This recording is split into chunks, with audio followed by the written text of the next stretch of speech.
Magandang hapon po sa lahat. Nagbabalik tayo sa Session 8 ng 60th UP National Writers Workshop. Sa puntong ito, napakarami na nating natalakay tungkol sa iba't ibang lapit sa proseso ng pagsusulat, sa poetika, o sa kung ano dapat maging ang malikhaing akda sa usapin ng anyo at nilalaman. Posibleng mailatag sa session na ito ang pag-uusap tungkol sa mga lapit sa pagsusulat bilang kawangis ng isang agham. Sasamahan tayo ni Luna Sikat Cleto sa pagtatalakay sa mga paglilingkis ng panulat at siyensa. Pakinggan natin ang pagpapakilala niya kay Layeta Bucoy at sa proyektong Doc Ana, Let's Kill This Lab.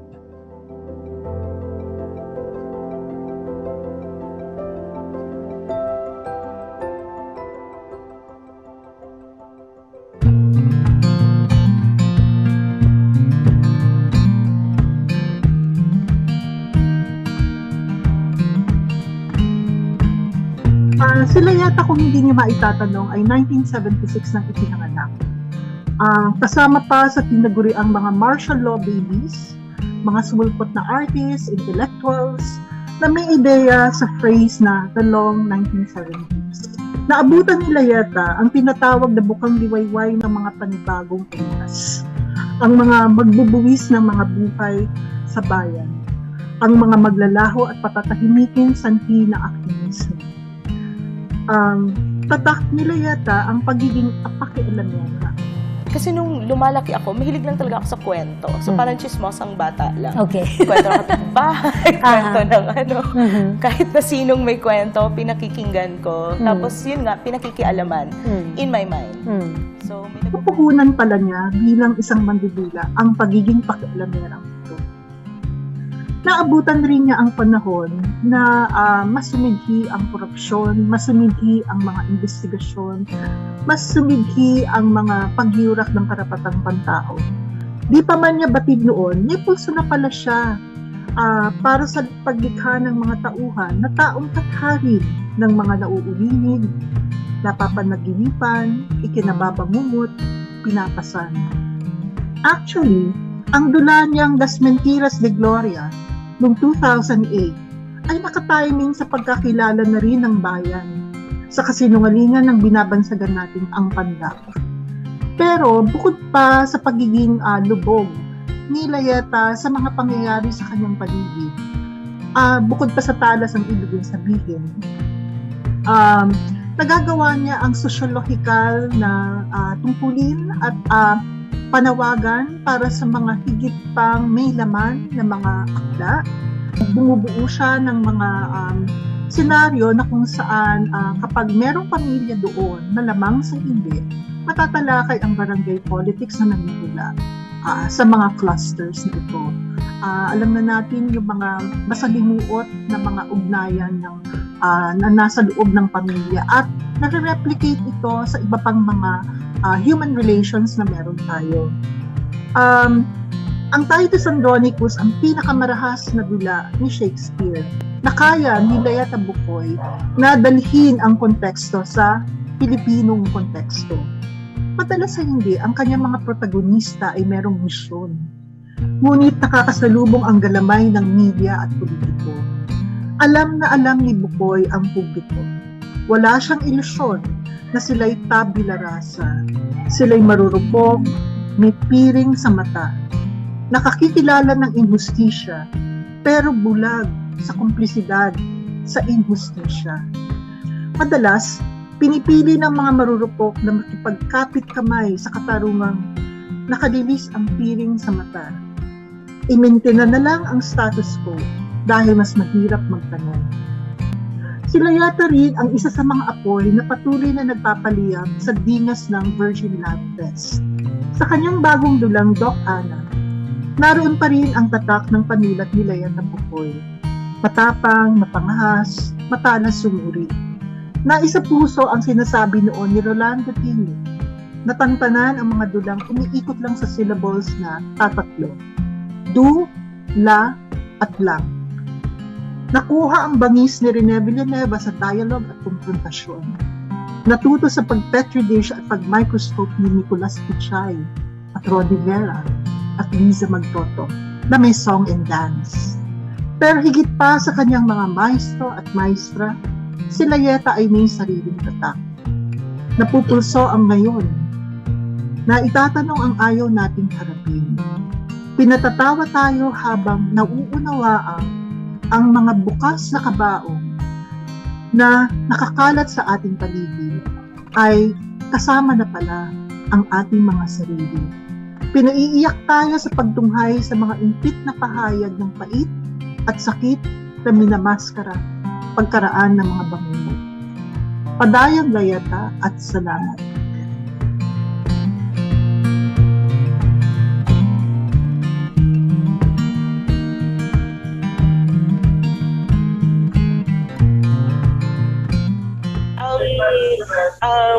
Particular na play kasi na ito, talagang ang goal ay makagawa ng dula mula sa actual na research, na scientific. Actual na research. So yung produkto ay gagawa ng dula. Okay. And judging from the information that you've told me, matindi ang drama niyan. Sa nakikita ko, napapansin kong pattern dun sa Doc Ana, may science, hindi ba? So, can you talk a little about that? Based siya sa dalawang research from UPLB Nanotechnology. Tapos about arsenic, the level of arsenic contamination ng tubig, which we use, we drink, gano'n. Oh my God. So literally, parang sinasabi mo, araw-araw, umiinom tayo ng lason. In a way, dito, I really wanted na talagang ang basehan na it's not gonna be sci-fi and you are going to dramatize the scientific principles inside the research paper. And then, ang sa akin dito ay you have to acknowledge that those principles in the research paper are also the same principles governing us as humans. Yun parang yung theory ko. Na the nature itself or the physical environment has a narrative and so does drama. Kasi nanotech na yung gamit. So, kailangan ng a little bit of chem, a little bit of engineering, a little bit of agri. I mean, you can do without the outer areas. Wala siyang hindi siya endorsed an impending danger, and then that's what the play is going to be about. Baliktad. The danger has already been there, kaya sila nagpanic. They've been dying. So people in that town, they've been dying because of cancer. So, election, campaign period, gamit ng politicians. Nagkataon, negosyante yung kalaban, mayor. The mayor is the one na may-ari ng funeral parlor. So yung mayor, yung planta yung sinisi niya, which produces fertilizers. The author nga, syempre, ang sinasabi naman, pero sino nakikinabang? So obviously, pag maraming patay, maraming kita ang funeraria. So they communicated dito sa Doc Ana, who was the one who produced yung fertilizer na binibenta o ginagawa ng planta, which was very important to the town as she was already doing the research. Ang problema lang kasi that was also the time na malapit na yung fiesta. So yung the fiesta is very important, not just on the level of kasi yung nanay niya is manang ng but also kasi yung pamangkin niya, girl, may trauma because of the fiesta. And it will end with the fiesta. So it's about this town na talaga. And then at the heart, there's this scientist who thought that you can solve that problem. Diba? You have all of these problems, tapos sa huli, may tendency kasi na maghahanap ng sisisihin. Scapegoat. So maghahanap ng scapegoat. she became the scapegoat of everyone. Right. In the end, yung mga splints mo ay magko-collapse eh. Okay. Mm-hmm. So merong grand, di ba? May grand eksena. Everyone is already there, even the dead ones. Ano bang pinaka-hubris ni Ana, if you may say so? For having belief na it's just a scientific problem. They should be the one to solve it. Or hindi lang, pwedeng hindi lang siya, but science. You don't solve it. Yun nga, without realizing, magkakakonekta tong lahat. Yun yung nasa Children of the Sun, na may scientist, andun lang siya sa lab niya, nagkakagulo na pala yung mundo niya, yung mundo. And then it was already too late. So, na-realize niya na he should have been, a conscious participant dun sa kanilang mundo. So etong sa kanya, meron din siyang ganung tendency because she uses the lab as her sanctuary. She cannot face the world because she has all of these insecurities. No? So hindi siya maka sa mundo. So umanap siya ng sarili niyang mundo niya dun sa lab. Diba? But the lab in itself is very much part of that world because it is that world, yung outside, which first and foremost allowed the existence of the lab. And whatever you do in the lab would affect, diba, what is outside. Yung campaign jingle, which by the way is based on Blackpink's Kill This Love. Kaya siya Ana, let's kill this love. Okay. So, diba may nilabas yung Blackpink na Kill This Love. Okay. I think you should talk more about that. Yung Blackpink, una kasi nga sumikat ng katakot-takot yung Blackpink. Yung mga bagets, alam na alam ko. Nagkaroon kasi ng Kill This Love Challenge na nauso sa mga kabataan. Viral yung video na yon na Kill This Love Challenge. So dun sa challenge na yon, basta anything na ginagawa mo and then I'm gonna call your name like Luna, kill this love. You have to dance. You have to dance. So parang ganun lang. And then I thought, gagawin kita title para kill this love. Parang Ana na yung pangalan ng bida. So parang ganun lang. Tapos in terms of influences, kasi nga, in this particular play, I'm writing of the now, diba? The way that I see now. So kasama dun sa now na nakikita ko, pop culture, diba? Hindi naman matutanggal yan. Of course, the political climate that we have now, diba? So dahil now siya, so references din yung now. What I'm attempting is to capture the spirit of the now. Which will still be with us, diba? Long after we're all gone, unless people really change. Right. Diba? So parang ganun lang siya. I love what you said. Kasi the kind of pulse that you have, napansin ko nakikinig ka talaga dun sa mga kabataan at saka dun sa pinakikinggan nila? Or are you planning to reserve its staging after the pandemic is over? Meron din akong ginawa dito na ready, kumbaga, yung script for an online performance. Just in case it's going to go online, at least hindi may hirapan yung production. Especially kung Zoom yung gagamitin. So, pagdating doon sa form, may consideration na this may go on. Mukhang magtatagal pa talaga itong pandemya na ito 7 years. Yes. So, dapat kung mag-isip na tayo, nasa frame na talaga na ganyan. Mas bago to for us. Especially kasi thunders na tayo. So, yung mga bagets, immerse sila, no? Especially yung mga nasa high school, college, immerse na sila sa ganito. So, sila yung technical consultants. So, minsan sumasali talaga ako ng kung ano-anong mga grupo na puro kabataan yun nandun. Oh, kasi, di ba parang, Yes. parang, uy, ano naman to, di ba? O, you tell me, no? So, natutuwa naman sila pag nalaman, ay, ang tanda nyo na po pala. Parang akala nyo, kasi bata nyo ako. So, dahil ako yung pinakamatanda, turuan nyo ako. Turo nyo to, di ba? Ano? At madami pa, hindi lang Zoom, marami silang binabanggit eh.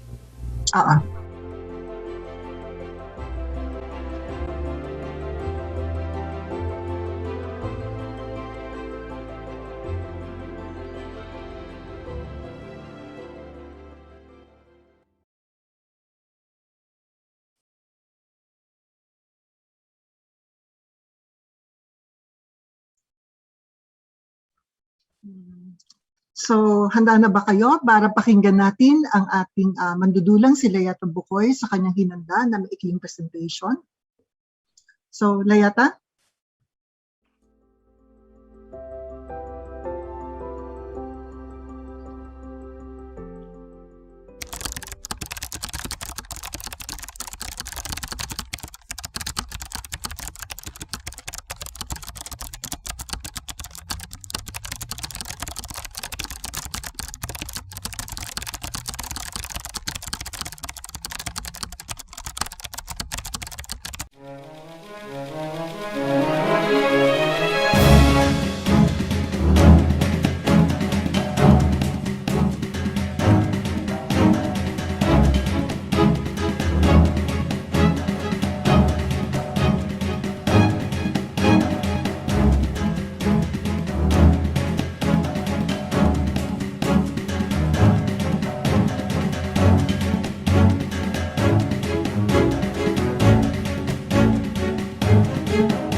It's a cross-cutting technology. It serves to support many areas, even transportation, energy, food, especially food packaging, energy, health. And although there are problems, but it can be managed if we develop the expertise for it.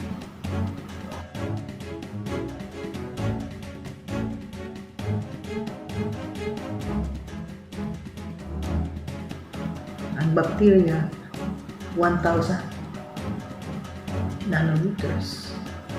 But the nanomaterial Is at least 1 to 100 nanometers in one dimension. well, Ang liit. And at that dimension, you have new properties that are quite different from the bulk material, from the bigger material of the same kind. Hindi nga to sci-fi. Ito na totoo, pero dati na kasama din siya sa sci-fi. Kasi yung explanation, yung the things that make science, fantasy, science fiction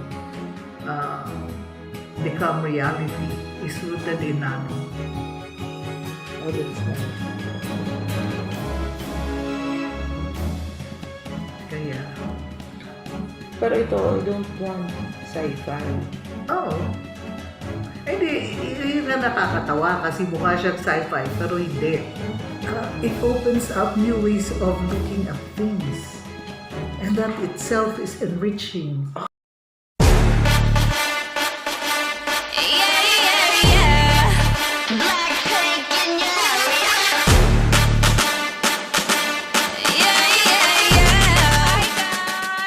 Hello mga kabubbles! Welcome back to ang paglalakbay ni Madam Chetter sa UP Writers Workshop ECQ Tiny Bubbles Edition.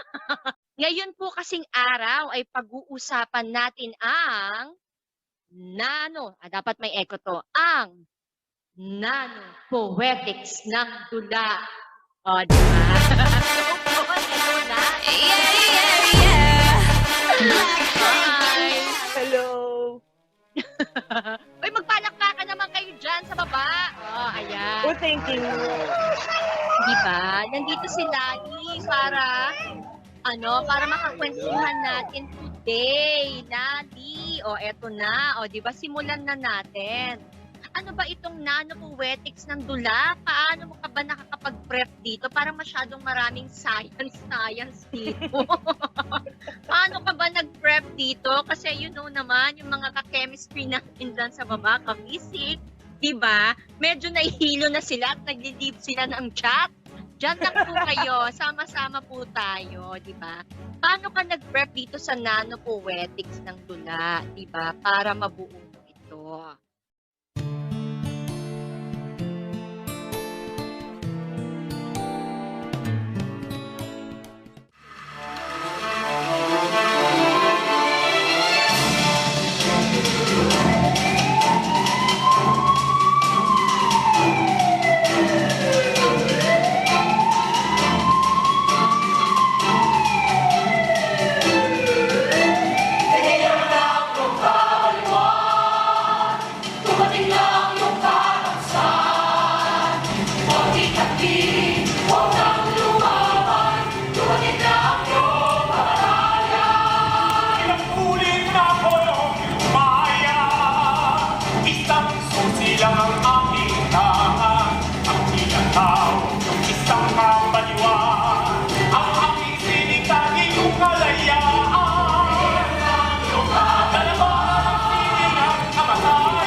Dito sa nano-poetics ng dula, diba? Para mabuo mo ito. Siyempre, nung una, may kailangan akong i-stock, no? Na nanoscientist. So, bigla na lang akong sumulpot. Tapos, hello po, balita ko, meron kayong nanotechnology. So, ano po yun?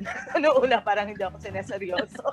Tapos, eventually, kailangan ko mag-sit in sa klase, sa higher chem, tapos kailangan ko rin bisitahin yung kanilang nanolab para makita yung mga equipment, diba, kung ano yung laman nun, at ma-familiarize para maunawaan ko para saan pa talaga sila. Matagal bago ako nakaisip ng pamamaraan kung paano yung gagawin. Nagsimula rin ako ng sci-fi muna kasi nga trekking. Ginamit ko naman biotechnology. So, nagsusulat ako noon ng sci-fi gamit ang mga produkto na ng UPLB Biotech. Ayan. Shout out naman tayo dyan. Sa UPLB Biotech. UP Los Baños Biotech. Di ba? Maraming salamat po, hindi nyo pinabayaran si Layeta. Kung saan mura ang virgin coconut oil. Alam po natin ang VCO. Type nyo lang po dyan yung details sa baba, di ba? Yung nasa backstage po natin, di ba? UPLB Biotech. Lagay po dyan ang presyo ng VCO at paano po ipapadala ang GCash. Kung pagsasama, no, nung agam at saka nung dula, di ba? May iba-ibang paraan nga. Meron ng kumbaga meron nang naisulat o meron nang naibahagi itong si Carl Djerassi na father of the contraceptive pill, no? Bilang chemist, siya ay chemist at siya ay playwright din. Naglabas din siya nung kanyang sariling pagtingin o parang kanyang treatise, no, tungkol sa science in theater. Yun yung tawag niya, science in theater. Sa kanya, laman nun, ang isa doon ay dapat daw hindi lamang ginagamit na metapora ang agham, no, doon sa loob ng dula. Dapat daw para maging science play ito, yung aspeto ng agham na ilalagay mo dun sa dula mo, kinakailangan maging bahagi talaga ng iyong banghay. No, yun yung isa niya. Tapos, sa akin, ang tingin ko doon, tama at mali siya. Yung pagiging mahalaga nung science doon sa banghay, yun yung hamon naman sa akin ni Dr. Chongson. Shout out muna tayo kay Dr. Kay Dr. Chongson! Anong sabi ni Doc Nick? Anong sabi ni Doc? Sa kanya din kasi, ang sabi niya na sana nga lang daw, yung mga kalalabasan ng mga dula ay hindi lamang yung ginagamit yung agham as a metaphor. Kung hindi, magawa ko rin daw sana na yung agham mismo o yung bahagi ng agham doon ay maging importante doon sa banghay. Ang posisyon ko naman ay dapat na maging importante doon sa banghay. So kung ikaw ay merong scientific research paper, kailangan yung laman nung scientific research paper na yon ay hindi mo bibitawan doon sa iyong banghay. Oh, wow. Kailangan yung plot mo o yung banghay mo ay malaki, no? Malaki yung papel nung scientific research paper. No, not the paper, pwede naman not the paper itself, pero yung laman nung papel. No? Tapos pwede naman hindi yung there's this scientific research paper and then because of this nagkagulo, di ba? Pwede naman hindi ganoon Pwede yung laman. Di ba kung ano man yung laman. Yun yung magiging importante ngayon doon sa iyong banghay. Sa akin nga, kung ganyan din lang, hindi tulak pa natin ng mas matindi na hindi lang basta importante dun sa plot mo, kundi importante na dun sa sinasabi ng dula mo. Yung scientific principles which a scientific paper may use, di ba, or may yield, kailangan mahanap mo rin siya pagdating naman sa tao. Kaya sa madaling salita, ang kailangan lamang pala ay matuto tayong mag-metaphorize o gumamit ng metapora. Ay, metaphors na tayo. Di ba? Anong magiging contribution or pagtulong siguro sa kultura o sa ating experience ngayon sa buhay? And dyan pa kayo kumunizens, hindi ko makompleto yung sentence ko. Ang tanong ko talaga ay, sa panahon ng pandemya at fake news. Kung merong isang aral, no, masasabi lang, isa sa mga maraming aral, itong pandemya ito ay ang ating siguro pagkatanto na ang isang sitwasyon o isang problema na komplikado ay hindi malulutas o kahit mauunawaan lamang na gamit ang isang disiplina. People may use science to do bad. Diba? The more, of course, that we should encourage or force people to use science to do good. Yeah, and I guess theater may play a vital role in doing so. Applause po tayo dyan. Mabagal pa rin ako mag-create. Tsaka syempre, sama natin yung ano na. Yan po. Papaalam po tayo. Maraming salamat po. Yeah, yeah, yeah, yeah, yeah.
Okay. Maaari na tayong magsimula.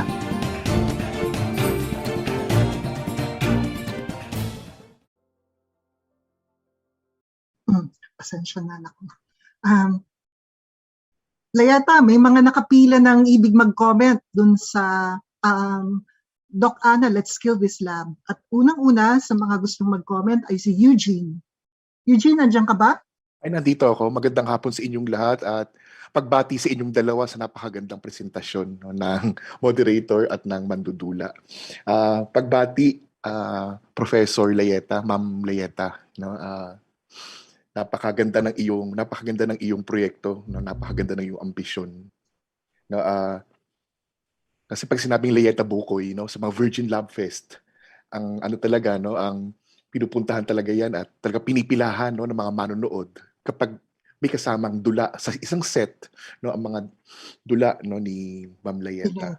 No, at naalala ko, no, sa proyektong ito yung kanyang dula na tiranghal na rin, no, yung si Dali Dalisay at ang mga ladybugs, no, na nung una ko itong narinig, napanood, no, na sabi ko posible pala, no, na na paksain ng mga dula ang ganitong ganitong mundo, no, ng halimbawa dito sa nabanggit kong dula sa mundo ng isang scientist, no, entomologist, no, yung scientist na nag-aaral ng mga insekto, no, na may kinalaman sa agrikultura, no, at kitang-kita natin talaga yung mundo, no, yung impluwensya ni ni Layeta, no, sa kanyang pagsusulat. Napakahalaga ng itong klase mga proyekto dahil ito ay makabuluhan sa panahong ito na kailangan nating manalig sa siyensya, na sa mga saliksik at sa mga siyentista. No, so doon pa lang, no, panalo na, no, ang proyektong ito. Pinapahalagahan ko rin ang proyektong ito sa konsepto ng development communication o yung ini-intellectualize natin yung wika ng saliksik at yung gaan ng mga saliksik para ito ay makarating at maibahagi sa mga karaniwang tao o sa mga taong higit na nangangailangan ng saliksik, hindi lamang sa mundo ng akademya, kundi sa mundo, no, ng mga magsasaka, no, sa mga mundo ng mga karaniwang tao na higit na may kinabang sa mga saliksik sa loob ng mga universidad. No, at dito na ipakita na hindi lang natin ginagawang simple ang wika ng saliksik, kundi ginagawa rin nating malikhain, no? Ito ang nagiging material ng mga malikhaing mga paksa, no? O kaya ay yung magiging bukal, no, ng mga dula sa sa teatrong Filipino. Sa sinabi mo sa iyong poetika na paano ilalangkap ang agham sa banghay ng isang dula, napakaganda nito, no, na gusto ko nga ipabasa ito sa aking mga susunod na estudyante, no, sa semestreng ito, no, dahil ito ay magbubukas ng marami, no, at mayamang posibilidad, no, sa pagsalaysay at pagsusulat. No, at ito rin ay nanghihikayat sa mga siyentista na magsulat at ang mga manunulat na maging siyentista. No, naalala ko, no, nung kami ay dumalaw sa CLSU, no, na isa ding agricultural na universidad na ang saliksik talaga ay nasa food technology at sa sa agrikultura. No, nakita namin dito yung pag-aalaga nila at pananaliksik sa mga kabute, pananaliksik sa tilapia na ginagawang ice cream, o kaya mga pag-aaral na ang balat ng tilapia ay pwede mong gamitin para maggamot, no, ng sunog sa katawan, no. So ang daming posibilidad, no, ako namangha ako doon, no, na yung pala pwede palang gamitin, no, sa ating mga dula. So ang susunod kong sasabihin ay mga mungkahi lamang, no, mga maaari mong tanggapin o hindi, no, mula sa isang tagahanga at manonood sa iyong mga dula. No, una ay nakikita ko na ang iyong material ay posibleng maging isang screenplay sa hinaharap, no, dula o script para sa pelikula sa hinaharap.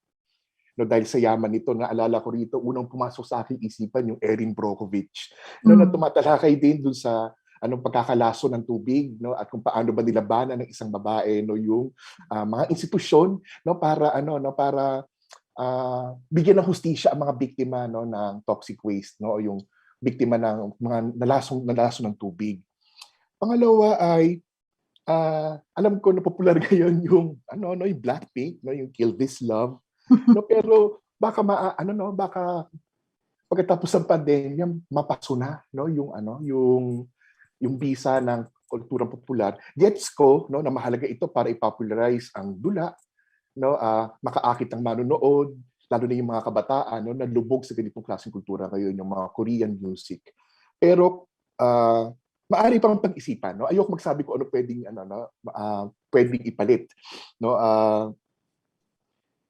At gets ko yun dahil no, ang bigat ng paksa, politika, siyensya, no? Tapos itong kulturang popular pantulong pero baka mamaya papangakit okay, pero minsan baka mag-expire no yung kasikatan ng isang awitin halimbawa na kinakanta ng mga mananayaw sa iyong dula, no? Susunod no na naisip ko ay pwede pa rin nating lagyan ng bigat ang tunggalian, no? Ito ay hindi lamang tunggalian kasi ng ng politika at ng siyensya, no?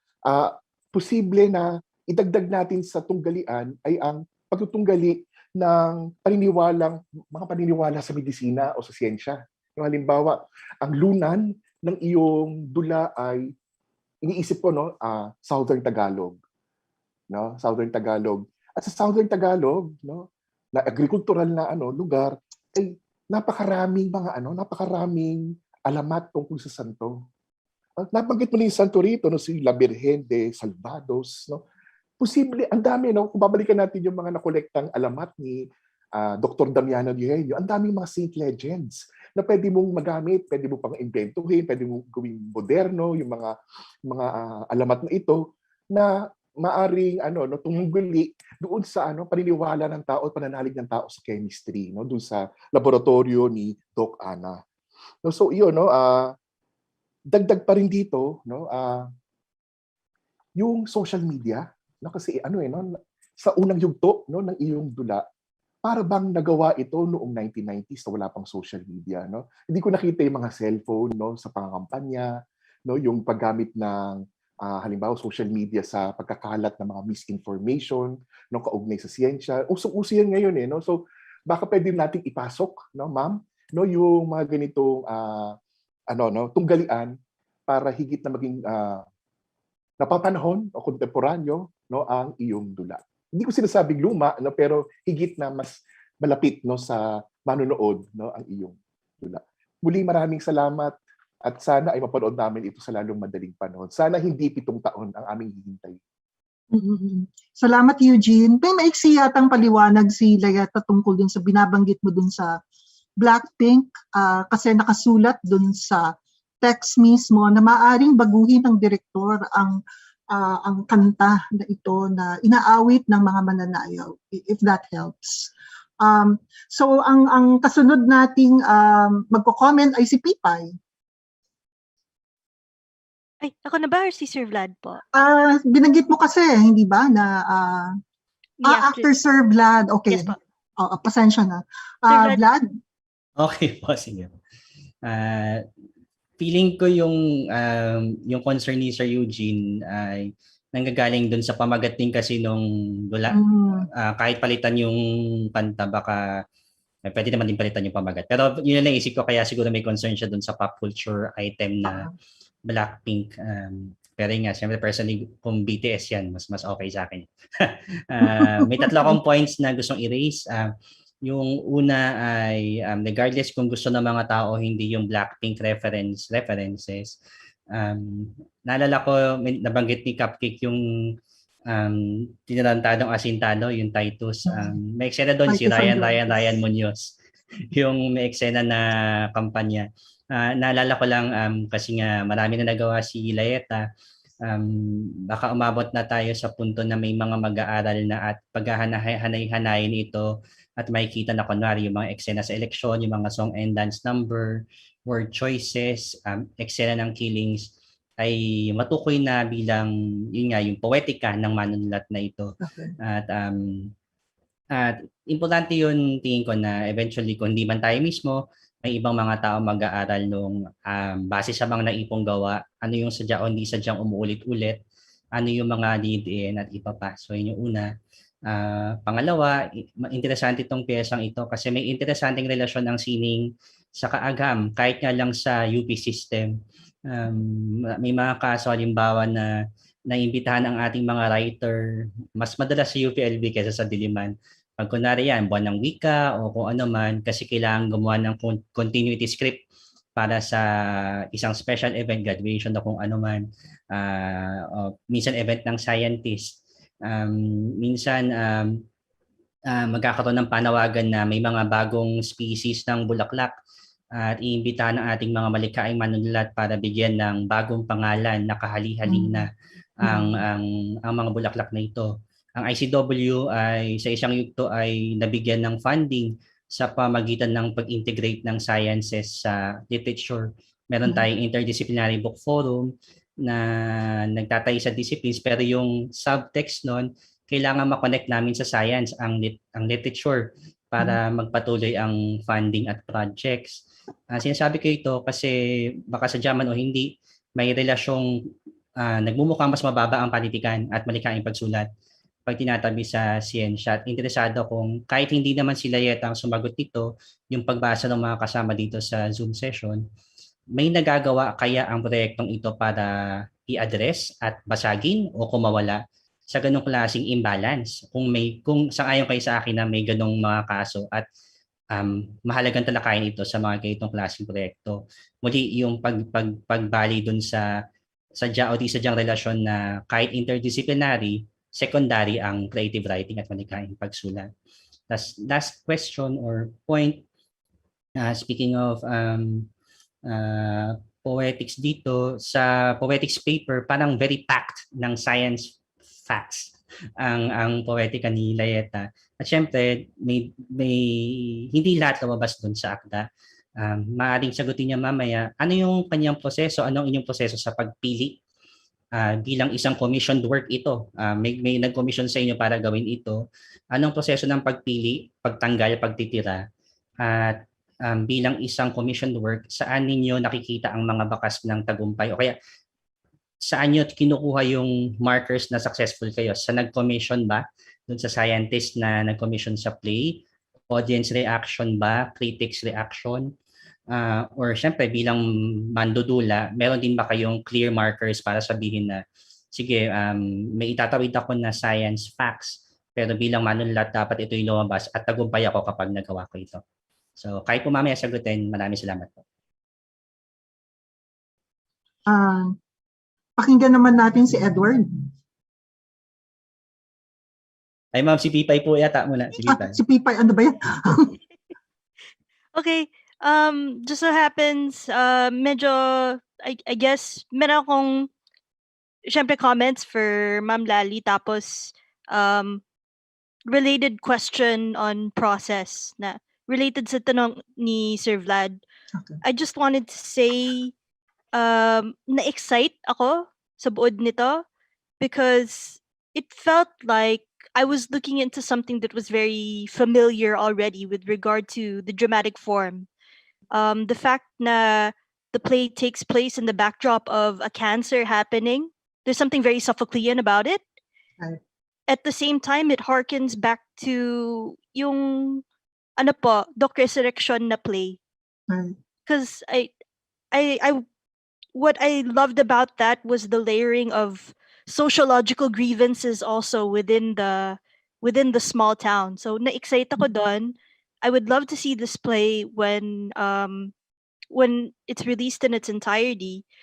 With regard to the question that's similar to Sir Vlad's, ang tanong ko naman ay just as well na yung discussion ninyo ni Uleb was about the metaphor.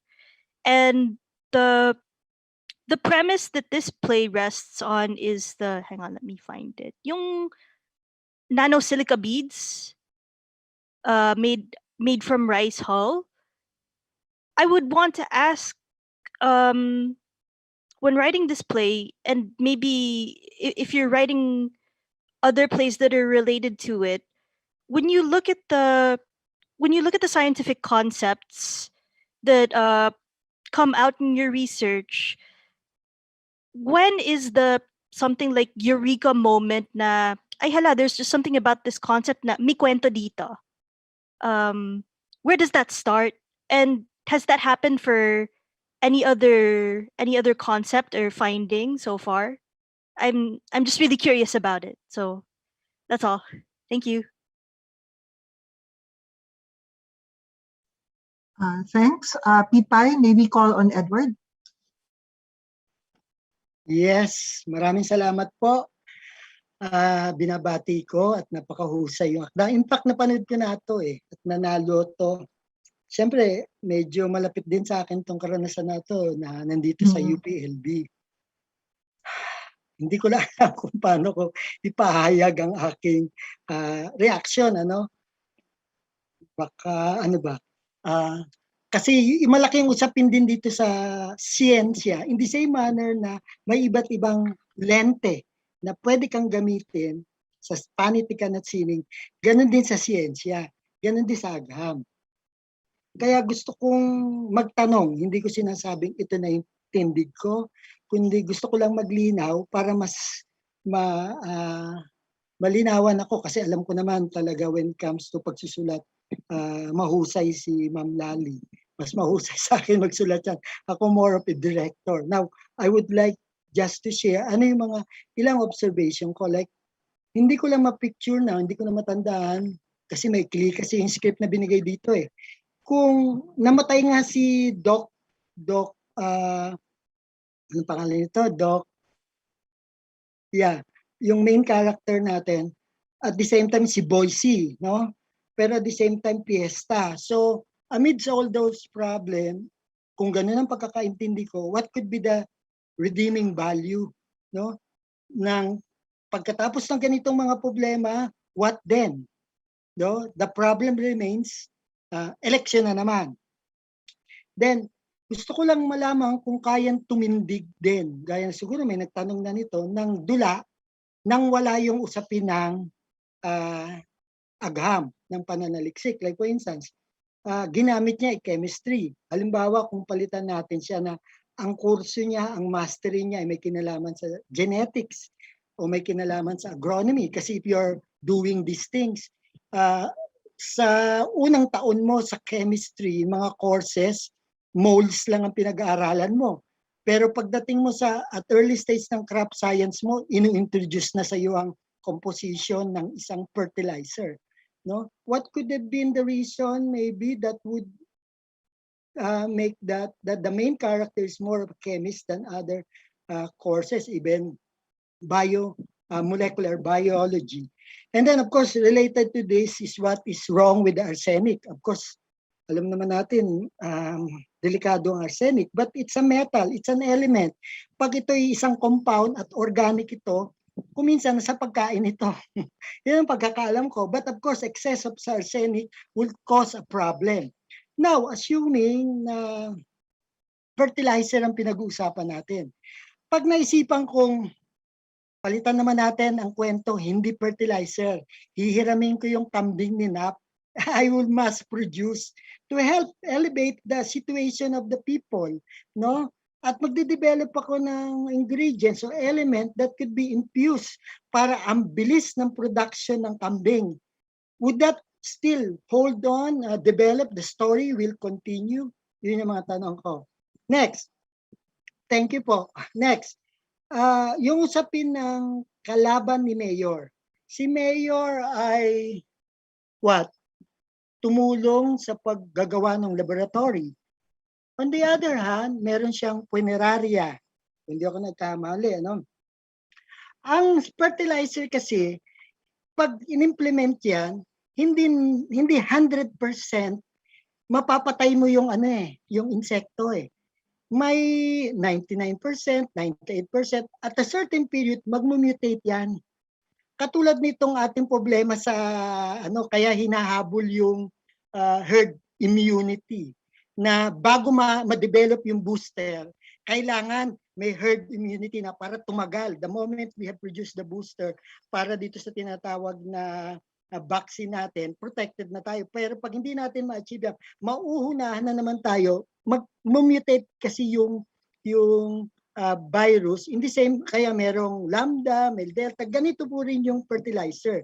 At a certain point, mag-mutate yung mite, magiging resistant yan. You have to develop again a new variety or a new kind of fertilizer. Tanong, if this mayor is supporting that laboratory, and then here comes another mayor opposing that laboratory. And please vote with me. I'm proposing a new fertilizer that would have a lesser impact at would address the problem of the impact of this existing fertilizer. But at a certain point, magkakaroon na naman ng mutation kahit na anong gawin ng susunod na mayor, kung gagamit siya ni same panibagong fertilizer, mag-mutate na naman yan. So, pwede bang tumakbo dun yung istorya? Now, how can we solve a localized issue sa usapin ng fertilizer? In the case of the Philippines, usually, subsidiary lang yung mga maliliit na fertilizer company dito eh. And that's the case of UPLB as early as 1909.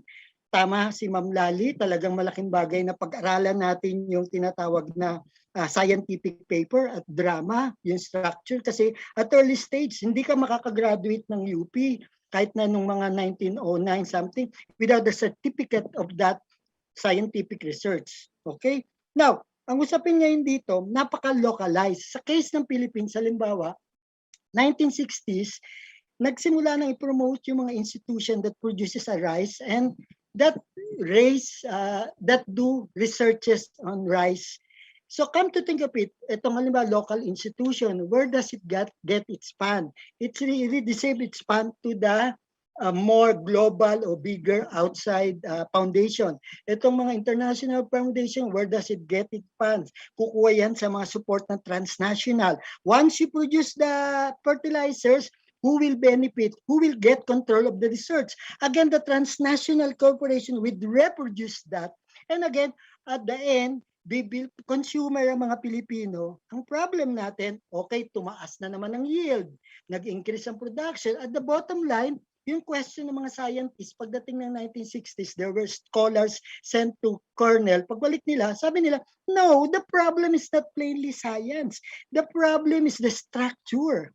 Unless you address the problem of society, who controls? Mag-mass production ka ng pesticides, mababago uli yan. Pero yung relasyon sa production na nanatiling mahirap yung mamamayan, that will not do good. In fact, I'm looking it in a different way. This is how the scientists of the 1960s, because of the classical Marxists, will look at the role of science being used by the monopoly capitalists. On the other hand, there is what we call the nano-poetics.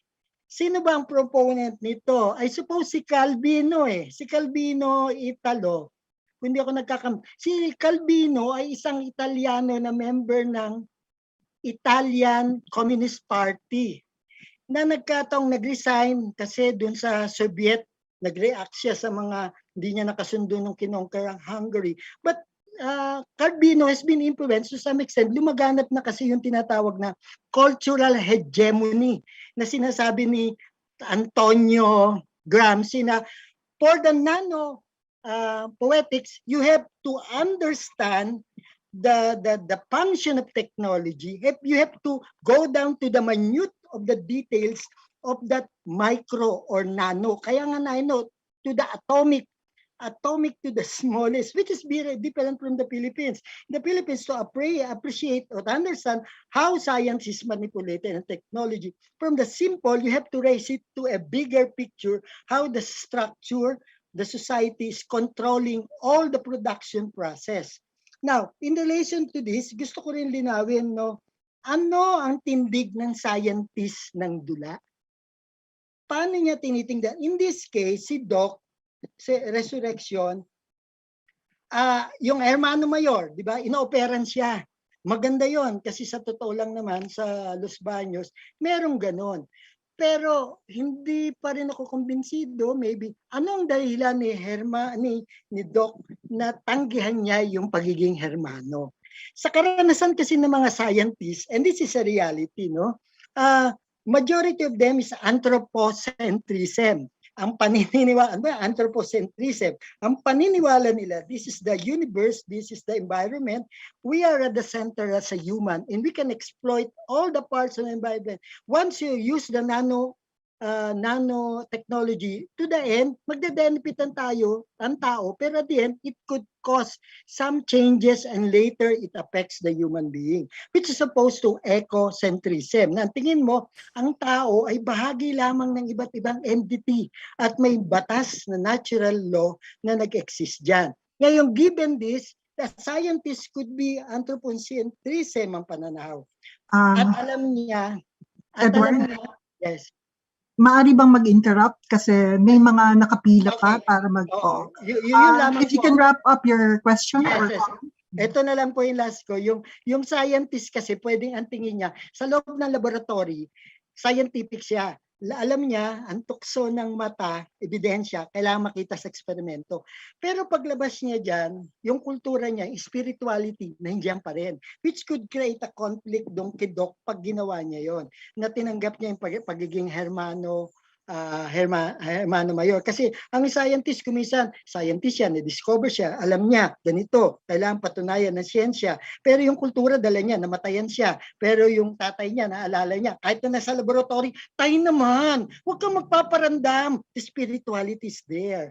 Yun lamang po, ang tingin ko sa perception kasi Pero as a whole, I watch the play, it's great. I appreciate it. Tinatanong ko lang kasi sa punto de vista ng science, paano mo siya gagawin? Kasi it could be an avenue eh. I could use that material para i-promote ko yung better fertilizer than sa fertilizer ng isa, which does not address the issue, which is structural and global. Yun lamang po. Thank you. Yung pinakahuli mong sinabi ang dapat nating tandaan, di ba, dun sa comment mo. Si Sir Butch? Okay, maraming salamat sa pagbati kay Layeta.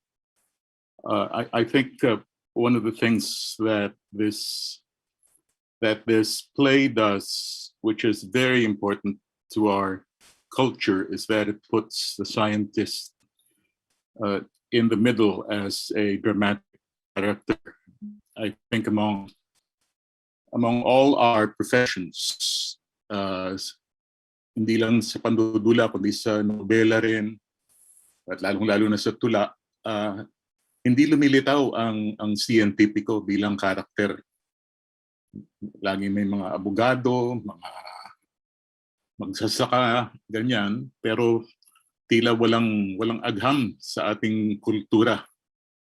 And there's nothing better than the present time to show how important the scientist is to society, precisely because the scientists, and here we can include our doctors, our nurses, these people often find themselves in the middle of very grave moral dilemmas, not only in terms of their research, but also of their work. For example, corruption sa DOH, ganyan.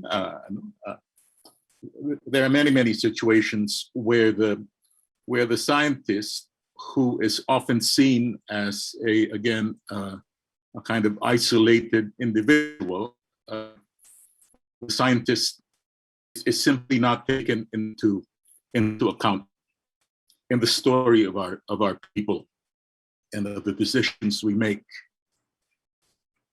In fact, if we go back in literature, the scientist has traditionally operated as a villain, and there has been a very strong anti-scientific bias in literature, because the scientist has traditionally been embodied by Faust, someone who will give up his soul, for the pleasures of life, and this is carried on into the present.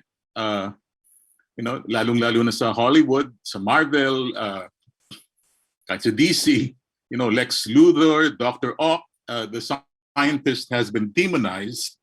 Dr. Strangelove, of course, back in the 60s, as the source or the propagator of human misery. Of course, we go back also to Hitler's scientists and the like. Kaya negatibo ang dating ng siyentipiko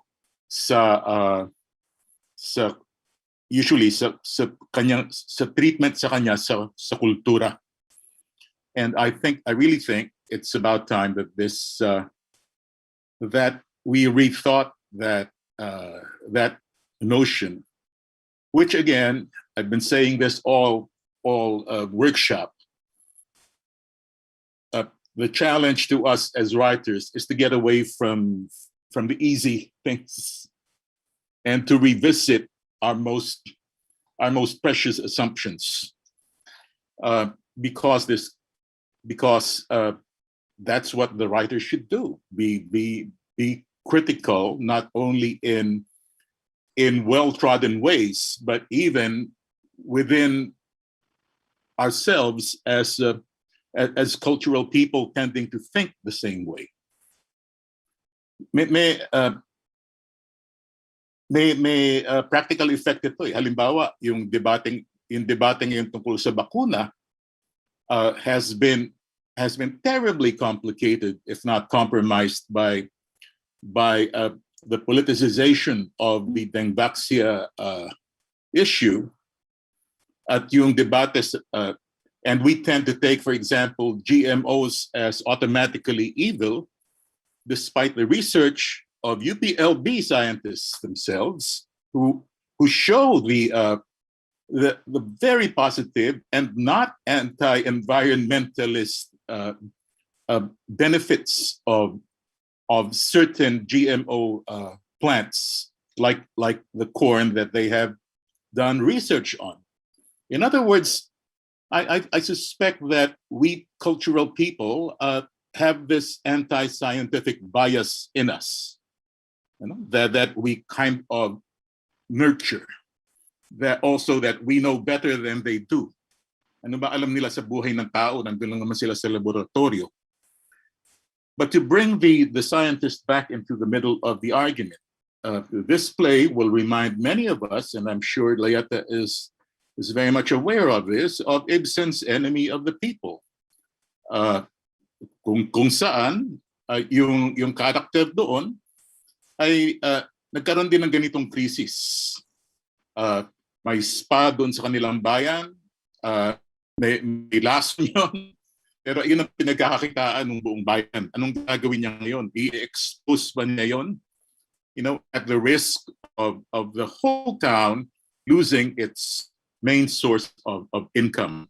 So these are moral dilemmas that scientists confront very often, and it's about time that they were taken as again as central characters in literature. Siguro nilang dahil sa backward state o hindi naman backward, pero medyo underdeveloped state ng Philippine science, kaya they don't really come out as as significant or telegenic characters, not as much as they do in the West. Again, I'm very glad that Layeta. By the way, si Ibsen, he could not, sinulat niya ito, sinabi niya, I could not say whether Enemy of the People was a comedy or a serious play or a tragedy, because it had elements of both, and probably I see that here too. The play will really have to be seen to be appreciated, but I'm glad that Layeta has taken this unusual task on. Salamat.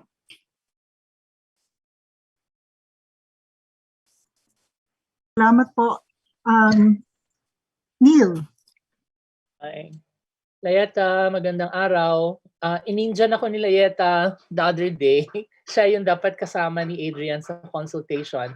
But she had a very valid excuse, so I do hope your mother is doing better, Layeta. Congratulations on your project.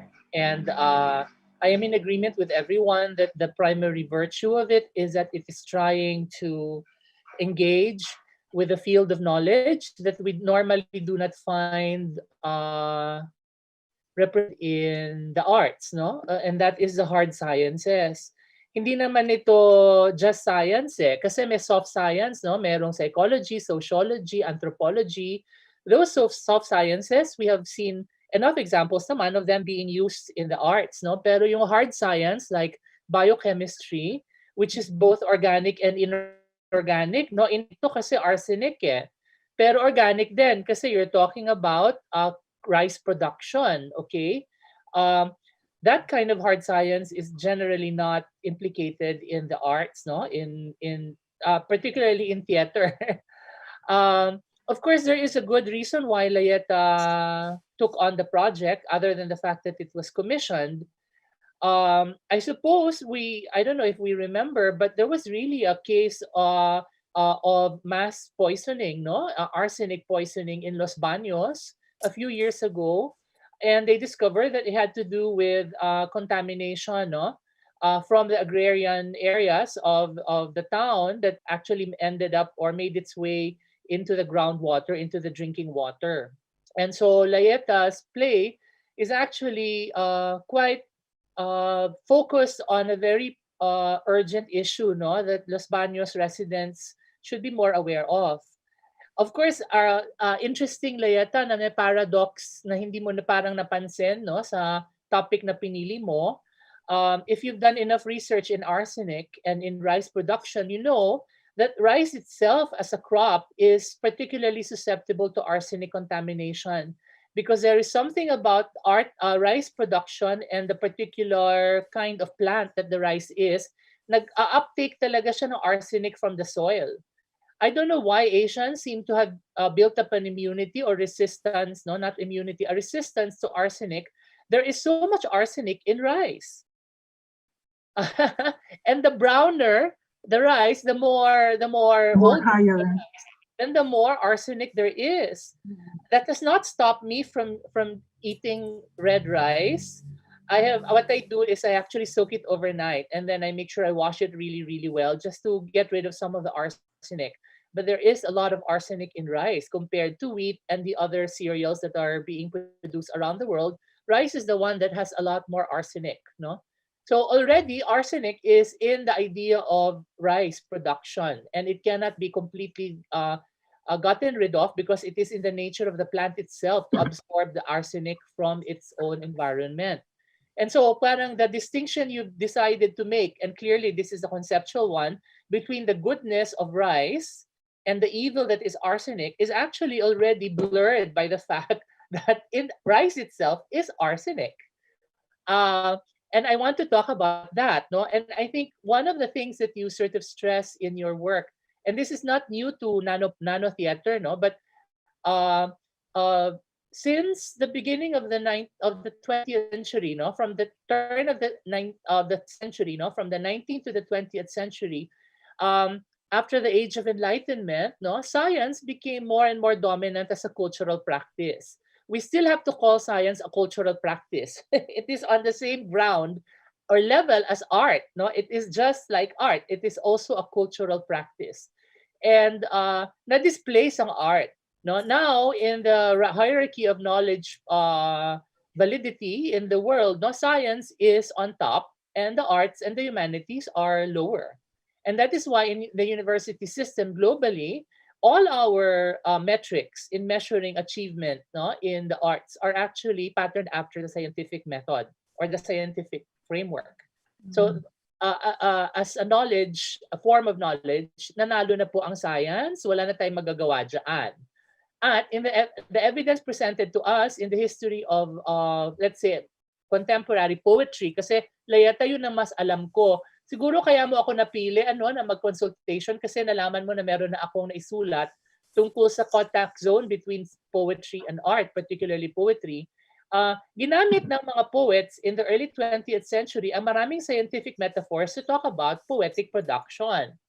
Naintindihan nila na para maging valid ang practice ng pagsusulat, kailangan nilang mag-refer sa science kasi yun na nga ang nanalo in this whole more or less battle of the knowledges. Nanalo na yung science eh. So para maging valid ka pa rin as an artist, kailangan gumamit ka ng scientific metaphor.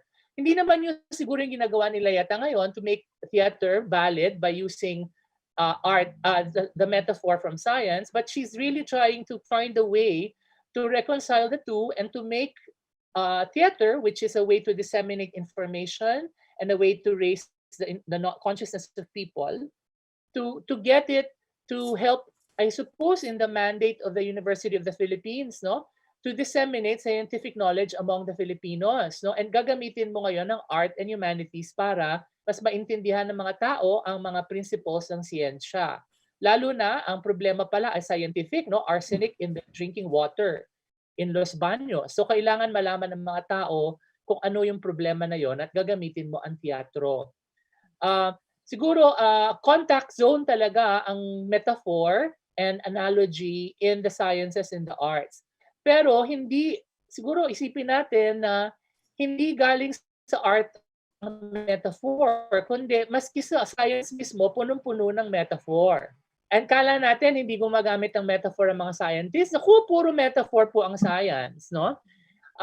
Hindi na sila kini-question kasi na ano na sila, they have achieved maybe we call it in the arts cliche na sila. Pero sa science, the more as metaphor works, then the more they will keep it and they will not look for any replacement for it. The more valid it is. So, the metaphor of the heart as a pump. The heart is not a pump, but the metaphor of it is a pump, and it is how it is discussed in medical schools. It is a pump. No, the solar, the planets and the sun, they are not a system, right? Literally speaking, they are not. The system is a simplification for what they are, but we call them a system. And then, of course, now we're talking about disease, right? And epidemiology. In the study of immunology, the militaristic paradigm is very much around, no? So you talk about recruiting and engulfing and surveillance, di ba? Those are all happening on the level of the immune system, no? And we're using military paradigms to understand that. And then you talk about cosmology and astrophysics, no? Mga wormhole, mga vortex, di ba mga yan? They are all metaphors that have explanatory function.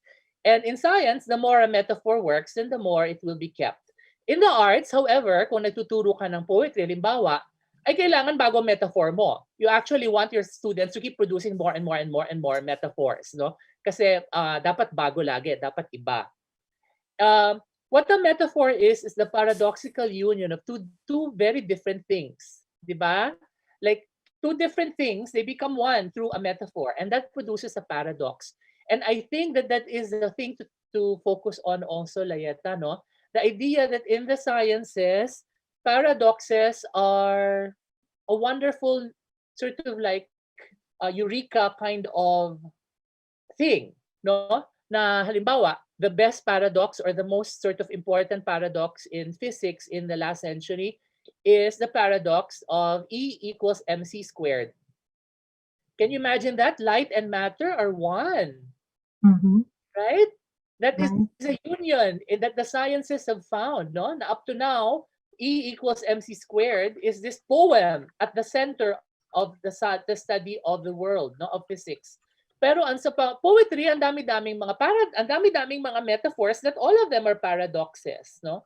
So I think don't forget, Layeta, that while we are trying to engage with science, probably the arts have already understood reality better than scientists because we have been embracing paradoxes all this time.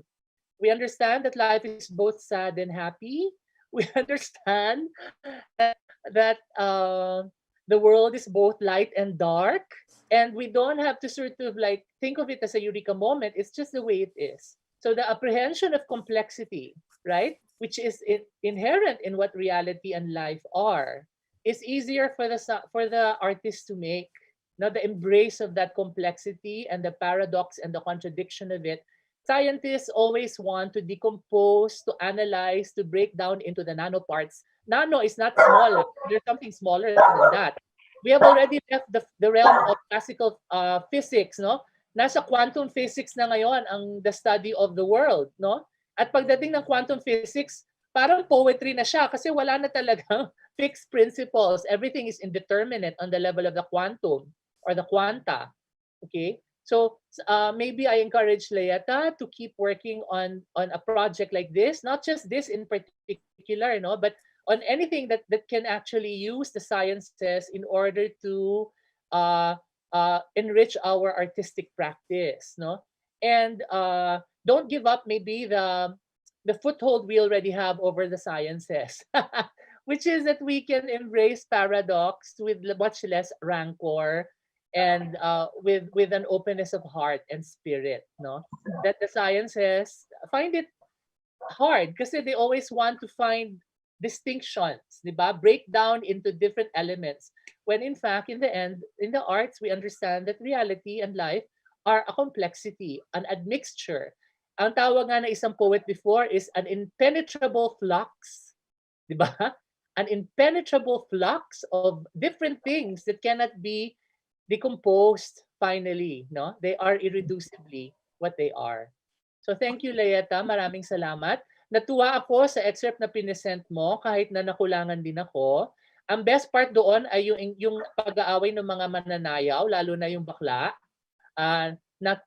Kitang-kita mo doon sa dialogues exchange na yon, yung skill ni Layeta as a dramatist, na ang ganda ng ear niya for dialogue at kaya niyang ibigay sa mga character ang mga very memorable, very human and relatable lines, at ang kinaya rin ni Layeta doon ay ang scientist na si Anna ay very hindi jargon. Actually, yung contradiction ng isang scientist sa Pilipinas ay ini-embody na niya, na siya ay isang scientifico, ngunit nasa mundo siya na punong-puno ng mitolohiya, ng relihiyon, ng superstition, 'di ba? At kailangan niya i-reconcile sa sarili niya itong dalawang realidad na ito. Maraming salamat, Layeta, at mabuhay ka. At gusto kong makita ang play na ito. At of course, si Layeta ay champion na ng theater. Matagal na nating alam yan. At siya ang bright light ng humanities program sa Los Baños. Marami sila doon. Pero si Layeta for me ang parang go-to person talaga. If you want to understand, put your finger on the pulse of humanities and arts production in Los Baños, si Layeta ang lalapitan mo. Maraming salamat, Layeta. Mabuhay ka. Salamat, Neil. Ibigay na natin ang natitira pang panahon para kay Layeta. Layeta Bucoy, please. Maraming salamat po sa inyong lahat. Pero syempre kasi wala ng oras. So, isi-zero in ko lang. Number one, yung commission, it wasn't commission. So, yung project na ito was more of a challenge that was given to me more than a decade ago by the former or one of the former deans of the College of Arts and Sciences. So, nakikimerienda kasi ako sa kanya noon, 2 p.m. and 10 a.m. So, one time, while she was feeding me, nabanggit niya lang, why not, we fuse arts and science together, ganyan. And then I told her, actually, I wrote a play, ganyan. And then I sent it to her, she read it, and then she said, kaya lang social science. So I said, hindi, meron pa ako na biotech naman. Kaya lang, nung pinadala ko, sabi naman niya, kaya lang science fiction. So it was from her na nakuha ko yung challenge na kasi ang sabi niya, you have to come up with something na may interplay talaga yung arts and the hard science. So doon, so it's not commission, pero merong gustong mag-stage. So it may go online one of these days. Tapos, Sir Butch Dalisay, very, very important lang na ma-mention ko sa inyo kasi my primary consultant for this, our nanoscientist and the founder of the UPLB Nanotech program, Dr. Milagros Peralta, always talks highly of you kasi pinagmamalaki niya when you both were in Pisay, Philippine Science. She was a freshman, tapos you were like the editor of the school organ. You took her in daw, even if she was still a freshman. And yes, you were right then po in observing that I got the inspiration or the idea for this particular play, because of the Dengvaksha fiasco, or the Dengvaksha issue, no, that we had.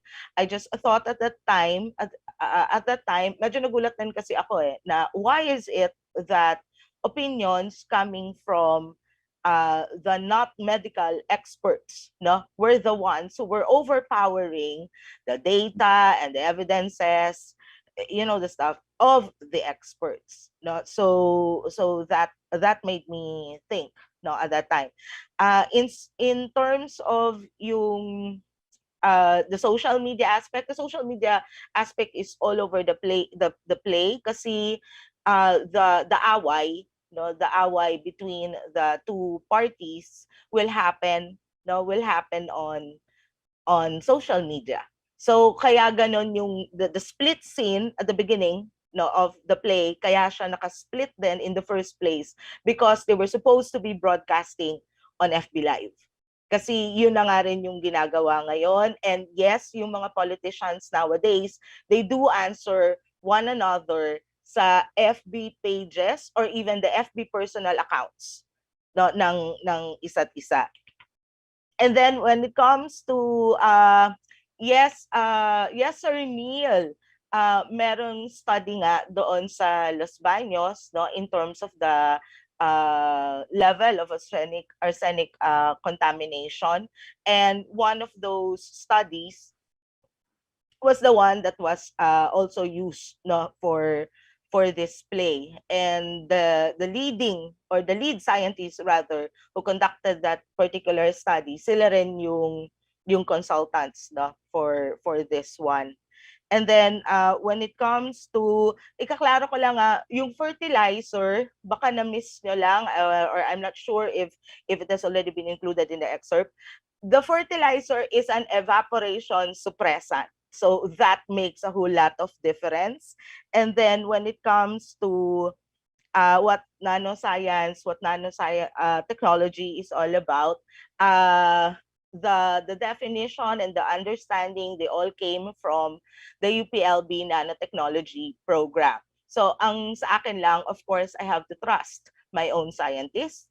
And I know that they do have the expertise to help me, no, with this project. I was the one who naka-third doors, na pinilit ko lang sila na hayaan ako na gumawa nito kasi, as I've already mentioned in the video presentation, not all research materials nila are already available in the public. So one of the research papers that I had to use for this one is still undergoing patent application. No, so syempre 'di ba may mga level of secrecies doon, and they do have a world which may not be very familiar to us. But the point here is that all throughout the development of the play naman, I am quite confident that the science in it is going to be sound, because I cannot release anything without having the UPLB Nanotech program vet it first. Now, so for this particular play, dumaan muna sa kanila because they also want the science for the plays to be very sound. No, and yung sa arsenic, no, ang naging problem nga kasi our threshold, yung sinusunod natin as a country, apparently ay mataas pala compared doon sa bagong nilabas ng US Environmental Agency. So yun yung isang napakalaking problema, because it's not just easy. No, we know for a fact it won't be easy na basta na lang, okay, tigilan niyo yung sa tubig, or even if rice is contaminated, hindi naman ganun kadali yun, because again, we do have other things or other areas, no, of our society to look at too. So yun lang po. Thank you again very much to all of you.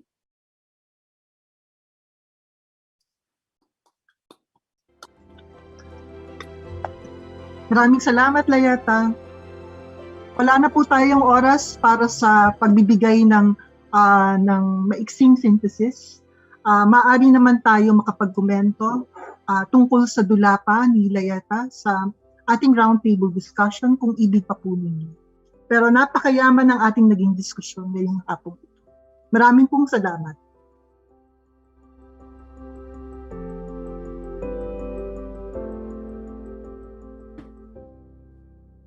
Maraming salamat po, Ma'am Luna C. Catleto at Miss Layeta Bucoy. Pagbati po sa ating mga manunulat para sa araw na ito at maligayang pagsasanib ng mga disiplina sa ating panulat.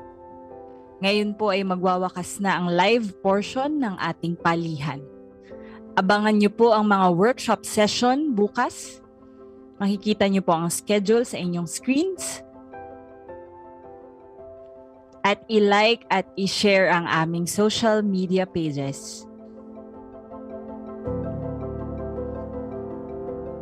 Hanggang sa mga kasunod na pagkawarak at pagbubuo.